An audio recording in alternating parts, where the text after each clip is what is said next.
மாப்பிள்ளை மாதிரி தலையை பிச்சுக்குள்ள ஆத்துறான்கள் உழைக்கிற காசு ஓடிக்குள்ளவனுக்கும் பெம்பசிக்கும் போகுது என்று சொல்லி கொஞ்சம் பேர்.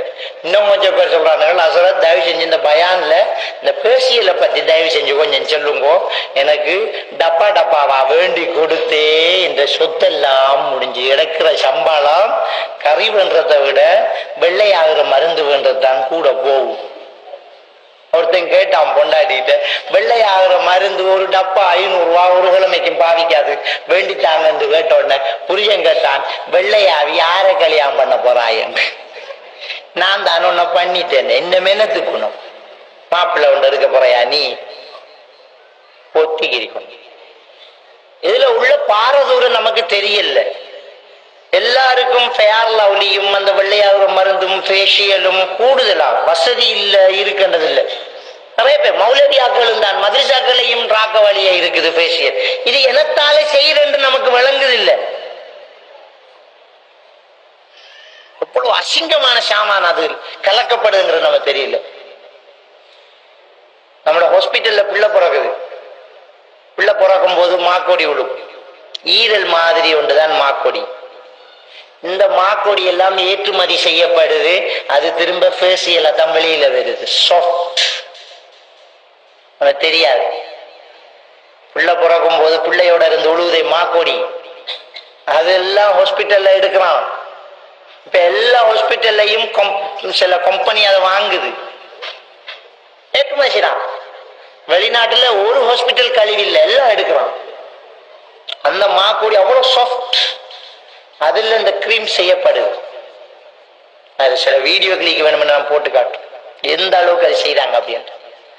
அதைத்தான் திரும்ப நம்ம சொத்தையில பூசணும், ஒரு நஜீச பூசிட்டு இருக்கும், ஒரு நஜீச பூசி வெள்ளையாகணுமா.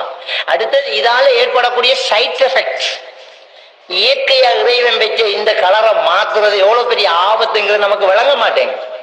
மாத்தி என்ன செய்ய, என்ன மருந்த பூசினாலும் இந்த மூஞ்சிதான் திரும்ப தெரியும்.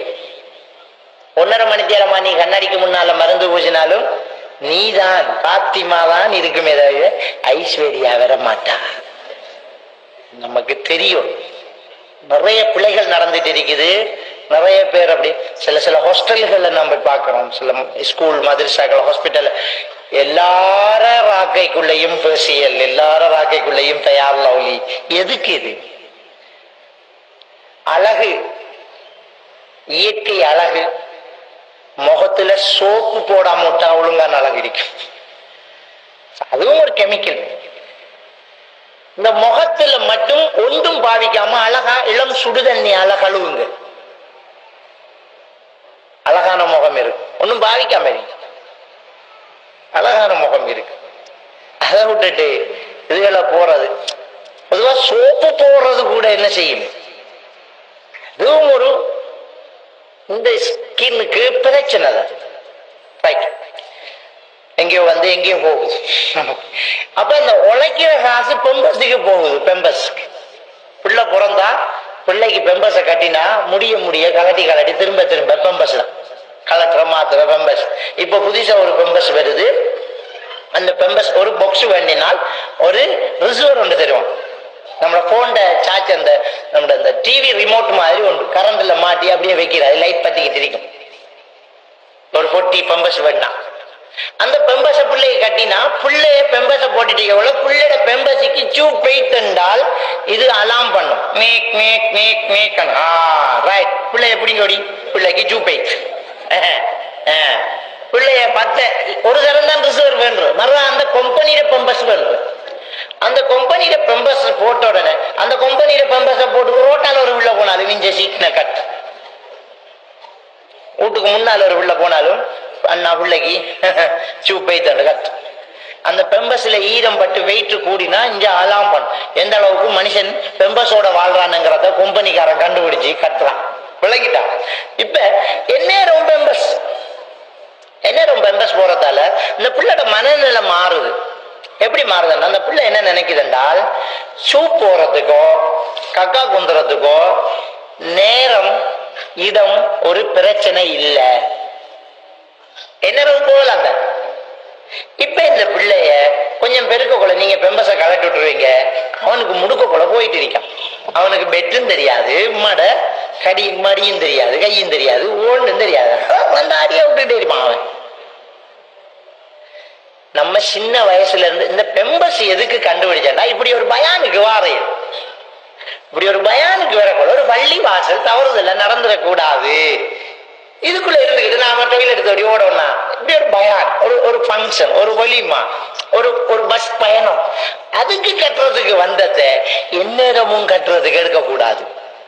பிள்ளைகள் எவ்வளவு நேரமாச்சு சூப்போங்கிறது நமக்கு தெரியும்.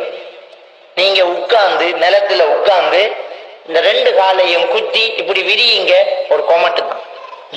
இந்த காலினுடைய எந்த பகுதியும் மற்ற காலினுடைய இந்த பகுதியையும் சேர்த்து வச்சா ஒரு புள்ளட பித்தட்டு வைக்கிற ஒரு குழி ஒன்று இருக்கும், ஒரு கொமட்டு இருக்கும். அல்லாஹ் இயற்கையா நம்மளோட காலில் வச்சு படைச்சிருக்கு. ஆம்பளை வச்சாலும் பொம்பளை வச்சாலும் கொமட்டு தான் அது. நீங்க உட்கார்ந்து 2 காலையும் இப்படி குத்தி இப்படி பெரட்டுங்க, ஒரு கொமட். அந்த கொமட்டுல உங்களோட பிள்ளைய தூக்கி வைங்க, பிள்ளை அன்போடு இருக்குது. இப்ப கையை எப்படி பிடிச்சுக்கிட்டு இருக்கும், தம்பு கண்ணு பார்த்துக்கிட்டு இருக்கும், ஐக்கன்ட்ரக்ஸ் சுகுந்தரா அப்படின்னு சொல்லுங்க. சூக்குந்திரத்தை வெட்டையில கொண்டு போறோம், வெளியில கொண்டு போறோம். அண்ணன் தாய்மார்கள் அப்படித்தான் கொமட்டு பாவிச்சேன். இந்த பிளாஸ்டிக் கொமட்டை வச்சு காலால தள்ளி விடல, அப்படி காக்கா குந்தி போட்டு ஒரு தட்டு அப்படியா செஞ்ச. பிள்ளைகளை வெளியில கொண்டு வாங்க. அப்ப அந்த பிள்ளைகள் அந்த இடத்தை பார்க்க, ரைட், இந்த இடத்துல இந்த மரத்துக்கு கீழே வச்சுதான் நாங்க சூக்குந்தோம், வீட்டுக்குள்ள இல்ல.